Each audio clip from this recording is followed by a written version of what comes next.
शिवलिंग बना लेते थे और बालू का शिवलिंग बनाकर उसकी आराधना करते थे, उसकी पूजन करते थे। पूजन करते, गंगा का जल लाकर बालू के शिवलिंग पर डालते, उनको समर्पित करते। बस वो बालू के शिवलिंग की आराधना करते करते करते करते करते करते थोड़ा सा समय निकला। उनको नहीं मालूम कि एक शिवरात्रि निकल गई, दूसरी शिवरात्रि आई है। हर महीने शिवरात्रि आती है, प्रत्येक महीने शिवरात्रि पहुंचती है, प्रत्येक महीने आती है।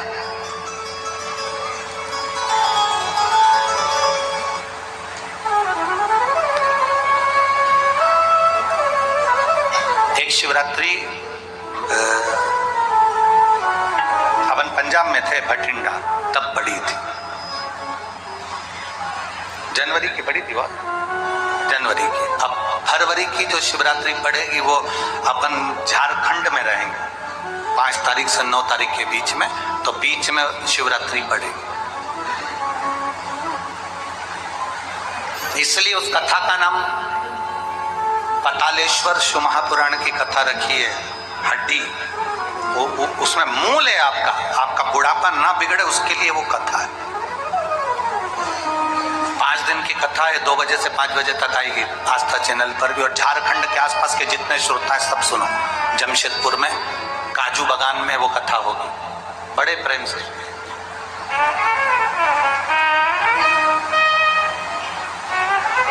काजू बागान में तुम ये सोचकर मत आना कि काजू तोड़ के खा लेंगे।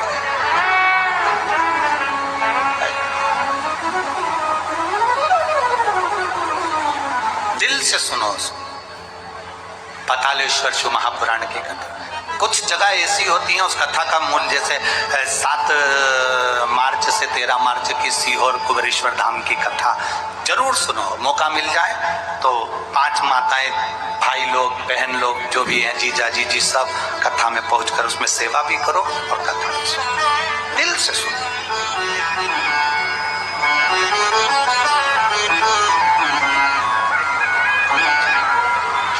भगवान की भक्ति को धारण करिए। मानधाता ने बालू का शिवलिंग बनाया, पूजन करना प्रारंभ करी, गंगा जी का जल ले जाकर चढ़ा देते।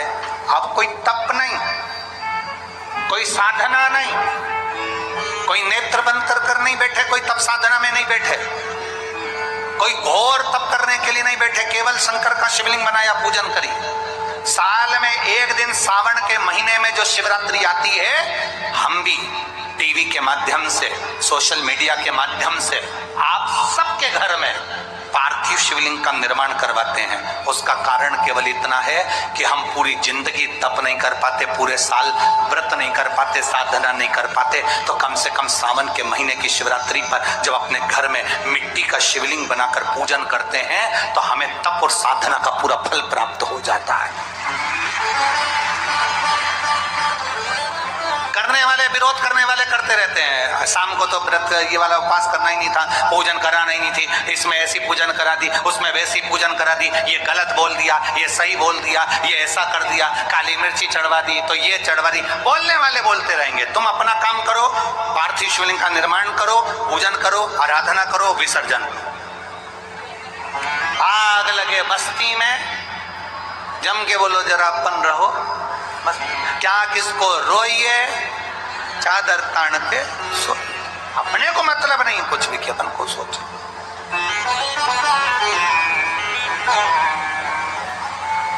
अपनी जिंदगी का सार्थकता से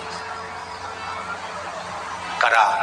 मानधाता ने अब कोई तप नहीं करा, मानधाता ने अब कोई साधना नहीं करी, मानधाता ने अब कोई आराधना, बस एक काम करा, शिवलिंग का निर्माण, उसकी पूजा की।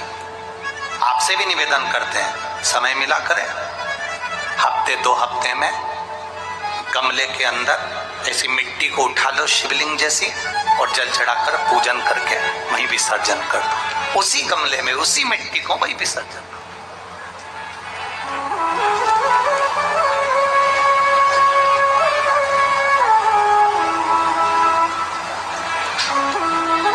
प्रयास करो, उसका फल मिलता है।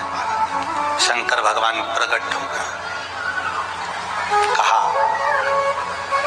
क्या चाहिए तुम मांगो। अब मानधाता ने मांगा कुछ नहीं। मानधाता ने कहा कि पहले तो मैंने जब तप करा, साधना करी, आराधना करी, तब तो मुझे आपका दर्शन नहीं हुआ, और अब आप मेरे सामने आ गए तो मैं मांगू ये श्रेष्ठता कहाँ है? अब मैं मांगू ये श्रेष्ठता कहाँ है? मुझे मांगना नहीं है। कुछ तो मांगो। नहीं, मानधाता ने कहा बस इतनी कृपा करना, प्राण छूटने का जब समय आए तो मेरा शिव सामने हो और मेरा ये आत्मा, मेरी जब मृत्यु हो तो ये आत्मा शिव में और कैलाश में विलीन हो जाए, बस ऐसी कृपा कर, और कुछ भी नहीं, और कुछ नहीं चाहिए। बस यही होना चाहिए। उसका जो फल है वो जीवन का एक आनंद सुख देने वाला हो। हमने कथा में कहा था शुरू में, माता क्या होती है? निर्माता।